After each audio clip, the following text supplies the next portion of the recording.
The galaxy was sleeping when the first cry for help tore through the deep black.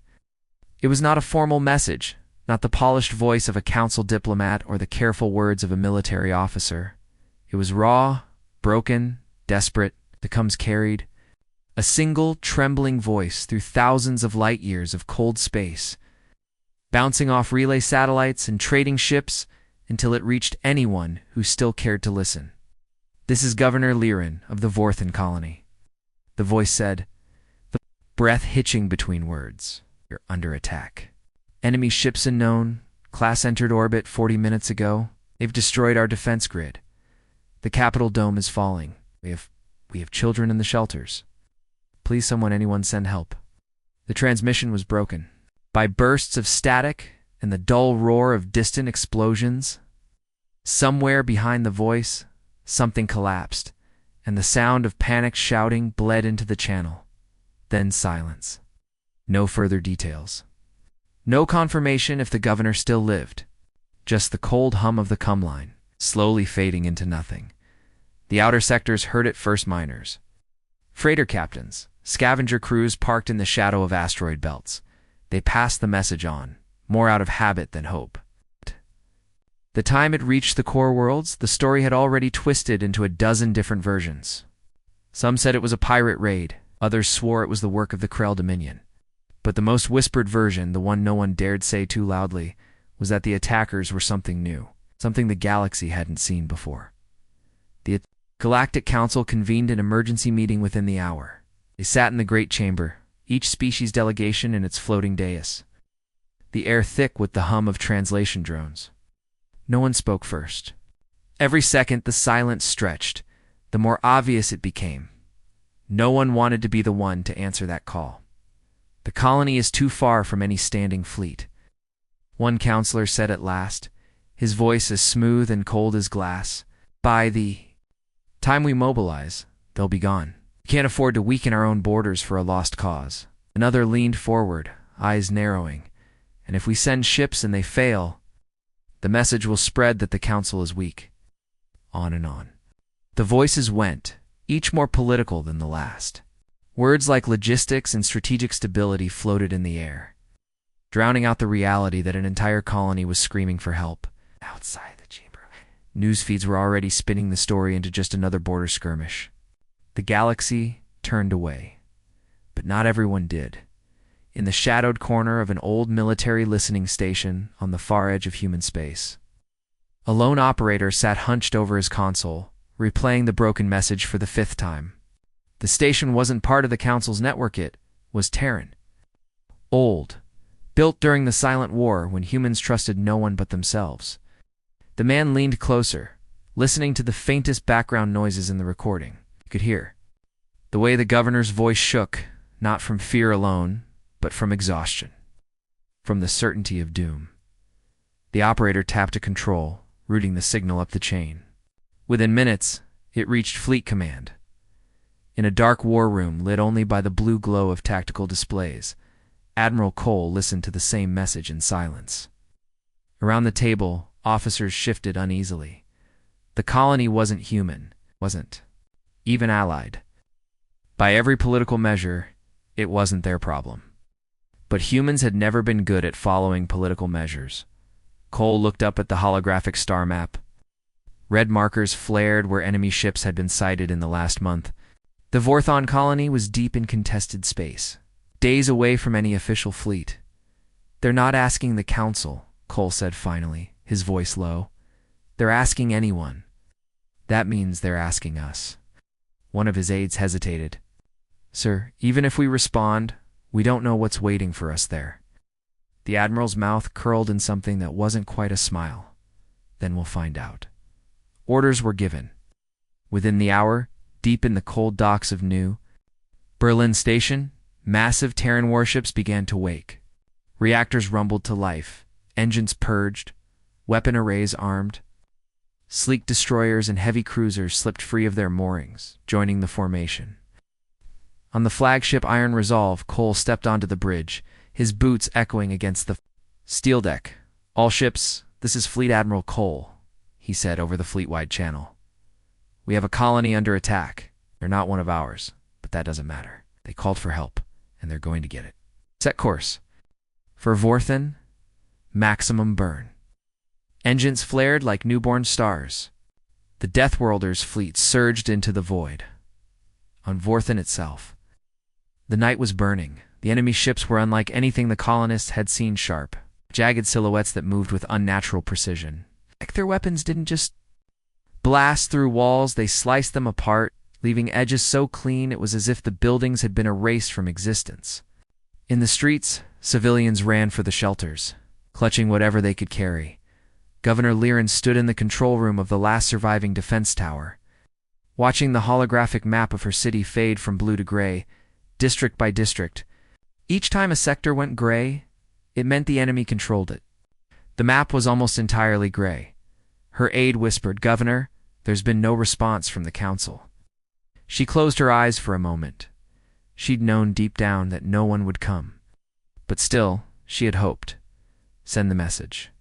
"Again," she said, her voice hoarse. "One more time." Above the planet, the enemy fleet shifted. The largest ship, a towering fortress bristling with weapons, began lowering toward the surface. Its shadow spread across the city like a second nightfall, in the black between stars. The human fleet raced closer. It would take them hours yet to arrive. Hours in which the colony might burn completely. But they did not slow. The humans knew. Only one thing. A call for help had been made, and they had answered. The moment the desperate alien message went out into the void, the galaxy held its breath.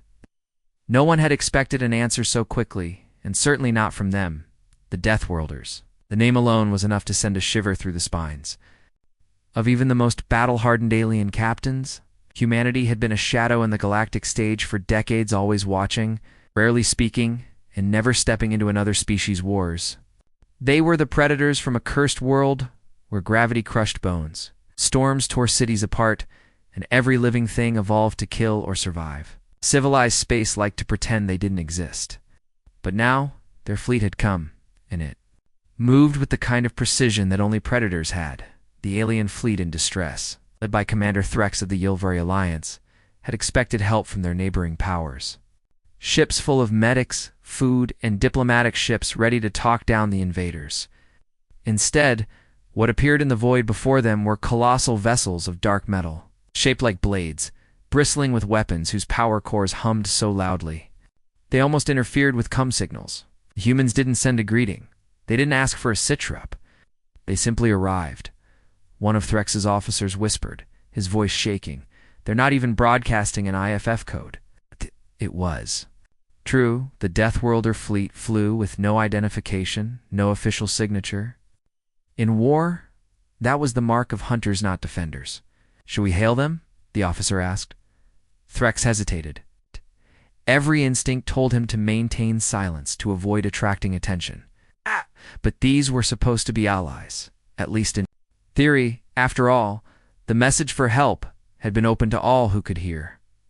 Surely they had come to help, hadn't they? Before Threx could decide, the humans made the first move. A ripple of blue energy cascaded from their lead ship, and in the blink of an eye, the Yilvari fleet's cum channels lit up. The human voice that came through was deep, controlled, and without any warmth. "Stand by.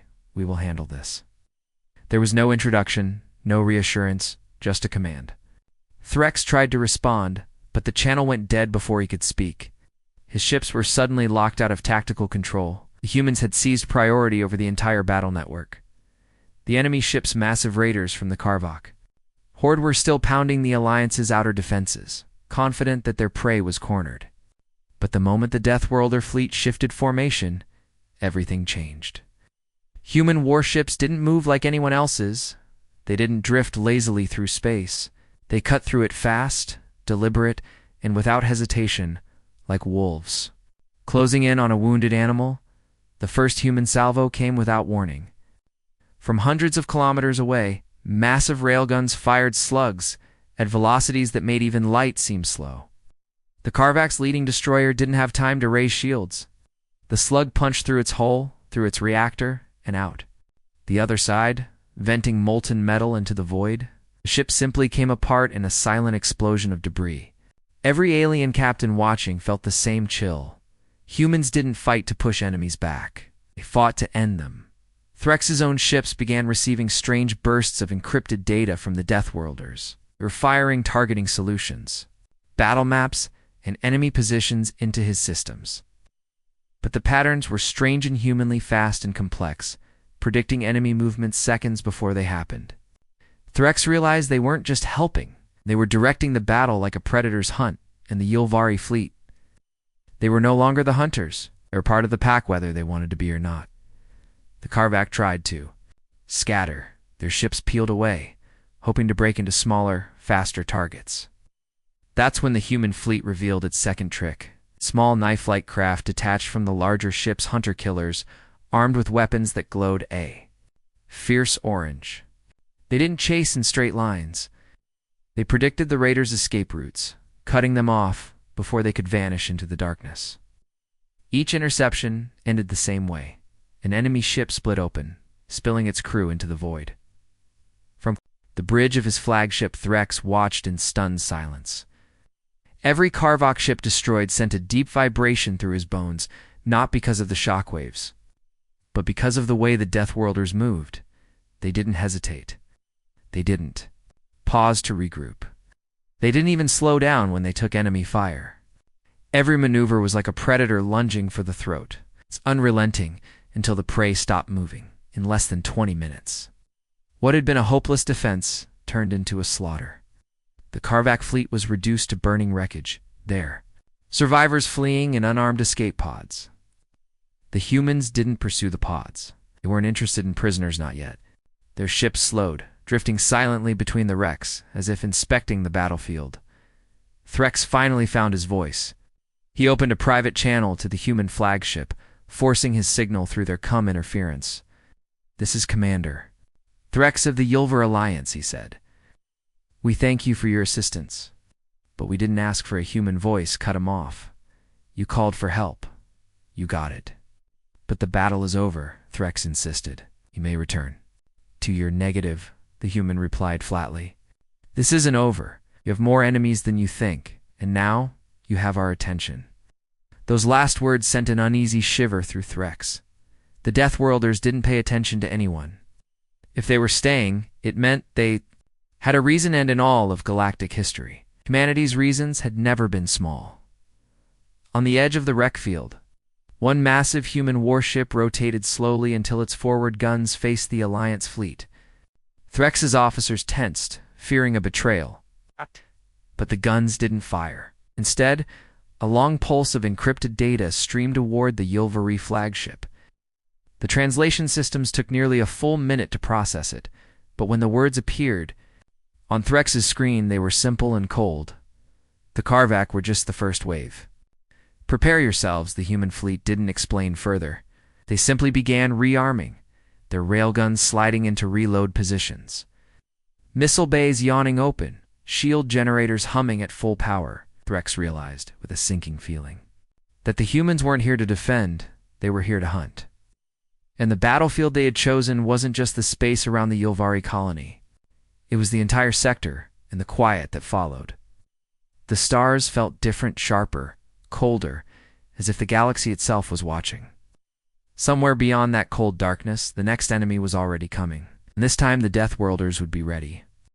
The fleet's arrival had not gone unnoticed. Every inhabited world within 3 light-years picked up the sudden warp flare, a ripple in space like a deep ocean wave. Merchant ships halted mid-journey, their captains staring wide-eyed at sensor readouts. Orbital defense stations scrambled, their automated systems struggling to identify the ships. The database flagged them with an ancient warning: Deathworlder class, extreme threat. Avoid contact. On the alien capital world of Threx, panic spread through the High Council. The broadcast room was filled with shouting voices. The emergency beacons had been sent out asking for help against the Korath swarm, but they had not expected them to answer. The Deathworlders humans were a species whispered about in war archives, not seen in over a century. Last time they had come to this part of the galaxy, empires had fallen. Out in deep space, the human fleet was already moving into formation.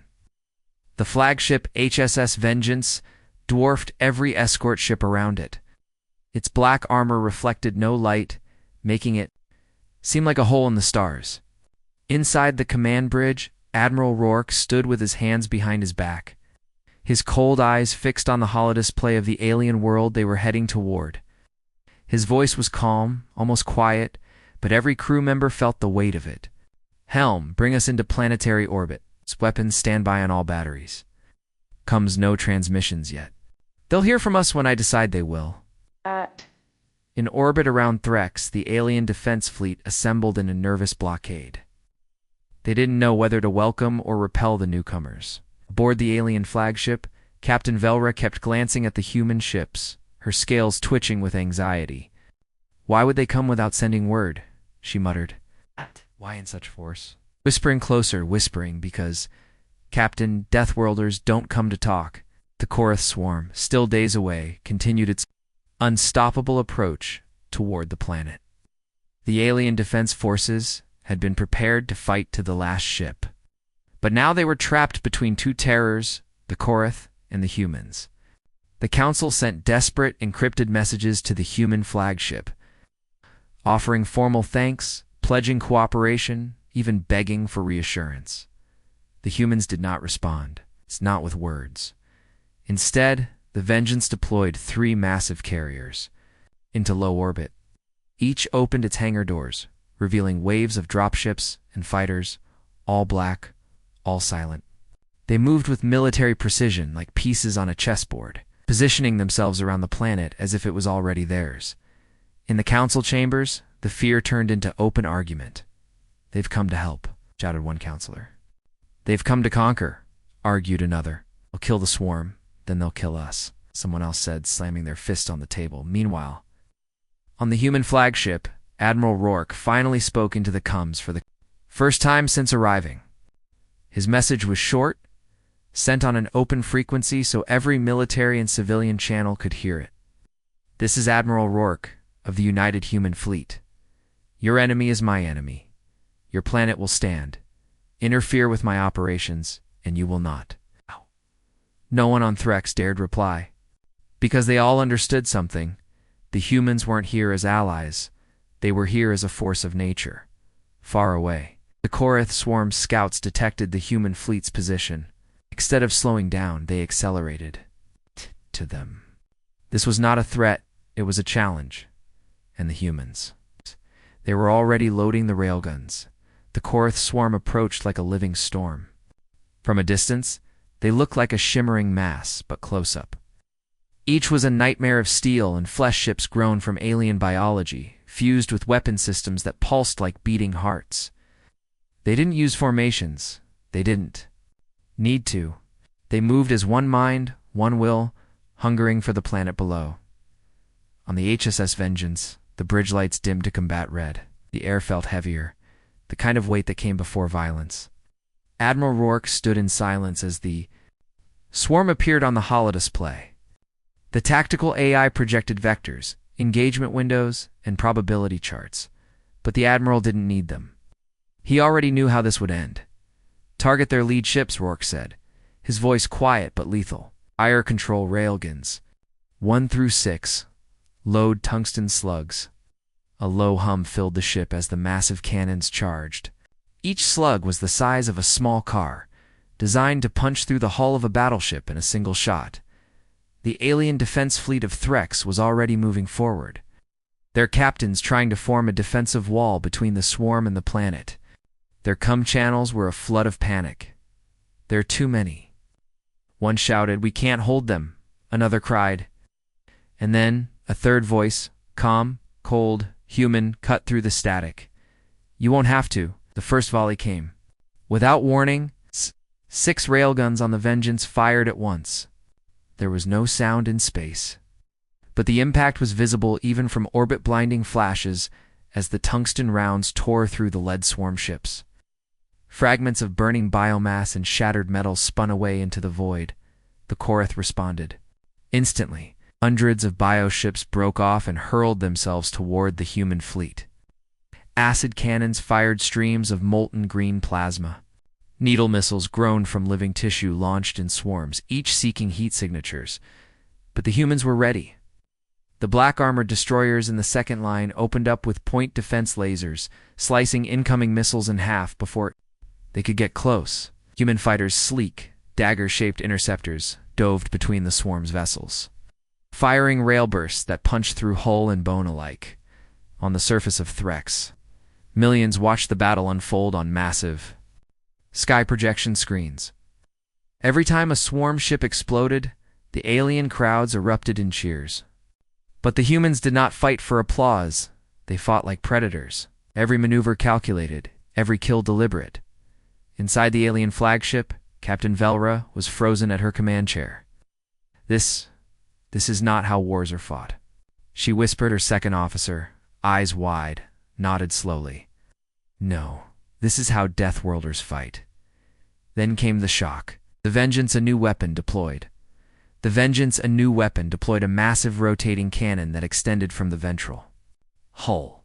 Its barrel glowed white-hot as it charged. Rourke gave no speech, no warning, just one command: fire. A beam of condensed energy, brighter than a star, lanced across the void. It didn't just pierce the swarm, it carved straight through 20 ships in a row, slicing them apart like paper. The survivors scattered, breaking formation for the first time. On Threx, the crowds fell silent. On the Korath side, the swarm mind howled in rage, and in the human fleet, there was no celebration. It's just quiet, disciplined preparation for the next strike. Because Admiral Rourke knew this battle wasn't over. The swarm wasn't retreating. They were adapting. The battlefield changed. The Korath swarm stopped charging blindly. Instead, the bioships slowed, weaving into strange, spiraling patterns. At first it looked like confusion, but Admiral Rourke recognized it instantly. "They're mapping our firing solutions," he muttered. The swarm mind had learned from every human shot, adapting trajectories to slip through targeting locks. It was the same nightmare every commander feared when facing a living, thinking enemy. The Vengeance's railguns fired again, but the slugs now tore through empty space. The enemy twisted away at the last instant, as if reading the humans' intentions before they acted. "Sir, they're breaking into multiple strike groups," the tactical officer called. The holodisplay flickered with new red markers, hundreds of them diving toward the human fleet from all directions. "Hold. Formation," Rourke ordered. The Deathworlders ships tightened into a brutal, spherical wall, bristling with cannons. Fighters screamed out of their bays to meet the enemy halfway, locking in dogfights that spun across the stars. The Threxian defense ships tried to keep up. Their weapons were too slow, their armor too thin. One after another, they fell too. Swarming needle missiles, bursting into clouds of molten metal. VLRA, watching from her own flagship, clenched her jaw. "They're cutting us apart," her second officer whispered. "Not us," Velra said quietly, her eyes locked on the human formation. "They're trying to cut them apart." On the Vengeance, alarms blared as a swarm cluster broke through the fighter screen and dove toward the human battleships. Plasma fire raked the shields, boiling their energy layers away. "Shields at 60%, reported engineering. "They're testing us," Rourke replied. "They want to know what's underneath." He made a decision that froze the entire bridge crew. "All ships, deploy Black Spear protocol." There was a beat of silence. Then the coms lit up with confirmations. Panels on the sides of every Deathworlder warship slid open, revealing long coffin-shaped pods. They launched silently, drifting for a moment before their outer shells peeled away, revealing what lay inside autonomous hunter drones. Sleek and angular, each armed with fusion lances. Unlike human pilots, these drones felt no fear, no hesitation. They didn't wait for targets, they sought them, moving with a precision no living pilot could match. The swarm didn't expect this. The drones cut into them like scalpels, piercing bioholes and detonating inside, turning entire Korath warships into burning carcasses. But the victory came at a cost. The swarm mind reacted, sacrificing dozens of its ships to draw the drones into traps. Acid mines bloomed in space, dissolving half the hunters in seconds. The humans were bleeding resources, and the Korath still had numbers. On Threx, the skies lit up with falling wreckage. Some were human ships burning as they fell through the atmosphere. Others were swarm vessels crashing like meteors into the sea. Rourke's jaw tightened. This wasn't enough. The swarm wasn't breaking. And he knew why. They hadn't yet targeted the swarm's brain. The swarm wasn't slowing. Every time the Deathworlders crushed one cluster, more appeared, crawling from the edge of the sensor range like shadows. Admiral Rourke knew the truth. This was a meat grinder, and sooner or later, even the Deathworlders would run out of teeth. "Sir," the sensor officer called. "Long-range scan just picked up something. It's big." The hollow map flickered. At the center of the swarm, far beyond the main fight, a colossal mass pulsed like a living heart.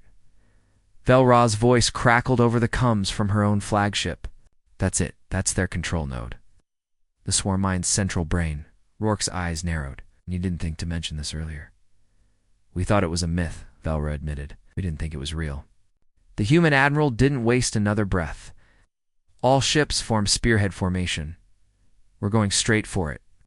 Gasps spread across the bridge. "Sir, that puts us right through the densest part of the swarm. That's the point." Rourke cut in.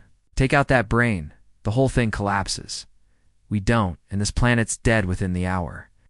The fleet shifted, reshaping itself into a brutal wedge, with the Vengeance at its tip. Engines roared to maximum burn, and the Deathworlders charged. The swarm reacted instantly. Tens of thousands of bioships turned inward, converging like a tidal wave. The space between the humans and the swarm mind became a storm of fire and teeth. Deathworlder ships died by the dozen. Plasma tore through holes. Railgun slugs smashed into alien carapaces. And still the wedge drove forward, shields flaring and collapsing inside the Vengeance. Rourke stood at the command platform, hands clenched around the railing. "Keep firing. Don't break formation." A swarm leviathan, 10 times larger than a battleship, lurched into their path, its jaws opening to release a sun-bright energy beam. "Target that thing and kill it," Rourke roared. Every gun on the Vengeance and the flanking destroyers lit up, hammering the monster with tungsten slugs, missile swarms, and point-blank fusion blasts. The Leviathan exploded in a blinding shockwave, clearing the path, but the fleet had paid for it, with 3 ships gone in seconds. Finally, the swarm mind loomed ahead, a planet-sized, chitin-covered sphere pulsing with alien biolite. Massive. Tendrils of organic matter reached out, feeding from the swarm around it. Rourke's voice was low, cold, final. "All ships concentrate fire. Everything you've got." The space around the brain erupted in light as railguns, plasma batteries, and nuclear warheads slammed into it. The creature's hide cracked, black eye core spilling into the void. Screamed a sound that vibrated through hull plating and human bones alike. But the swarm fought harder than ever. They hurled themselves between the humans and the brain, suiciding in droves to protect it. The wedge began to falter. Rourke made the last call. "Arm the Ragnarok."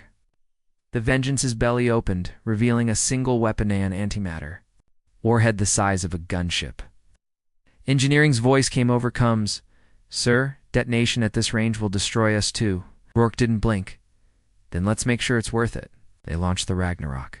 The lone ship swarmed toward it, but human fighters intercepted, dying by the dozen to keep the path clear. The warhead struck the swarm mind shell and the universe turned white. The blast ripped the brain apart, vaporizing everything within hundreds of kilometers. The shockwave shattered the swarm's coordination instantly. Across the system, alien ships veered off course, spinning lifelessly into the void. The humans had won. The Vengeance was crippled, its hull blackened and scarred. Fires burned in half its decks. But it still floated, defiant, in the wreckage of the battle. Velra's face appeared on the hollow once more. Her voice trembled, not with fear, but with awe. You were willing to die for a world that wasn't, even yours." Rourke's answer was quiet, but carried the weight of every Deathworlder creed. "That's what we do. You ask for help. We come, and we don't leave until the job's done." In the silence that followed, the stars seemed. A little brighter, and somewhere in the quiet ruins of space, the galaxy understood why Deathworlders were feared.